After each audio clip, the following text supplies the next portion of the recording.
என் அன்புக்குரியவளே, ஆண்டவராகிய இயேசு கிறிஸ்துவின் இனிய நாமத்தினாலே உங்களை வாழ்த்துகிறேன். உங்கள் சகோதரன் மேத்யூ மாறன். என் அன்புக்குரிய தேவனுடைய பிள்ளைகளே, பரிசுத்த வேதாகமத்திலே சங்கீத புஸ்தகம் 38ஆம் அதிகாரம் 10வது வசனம் இப்படியாக சொல்லப்பட்டிருக்கிறது.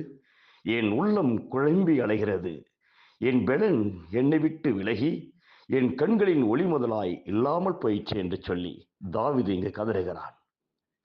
என் அன்புக்குரியவளே, இன்றைக்கு நீங்கள் உன் மனம் குழம்பிக் கொண்டிருக்கிறதா? பலனற்று தவித்துக் கொண்டிருக்கீர்களா? சமாதானத்தை இழந்து நிம்மதியற்ற வாழ்க்கையில் வாழ்ந்து கொண்டிருக்கீர்களா? வேதம் சொல்கிறது 21ஆம் வசனத்திலே, கர்த்தாவே என்னை கைவிடாதேயும், என் தேவனே எனக்கு தூரமாயிராதே என்று தாவீது சொல்லும்போது, கர்த்தர் அவனை கைவிடவில்லை, அவனை ஆசீர்வதித்தார், அவன் குழப்பத்திலிருந்து விடுதலை கொடுத்தார். ஆகவே இன்றைக்கு இயேசு உங்கள் விடுதலை கொடுத்து உங்களை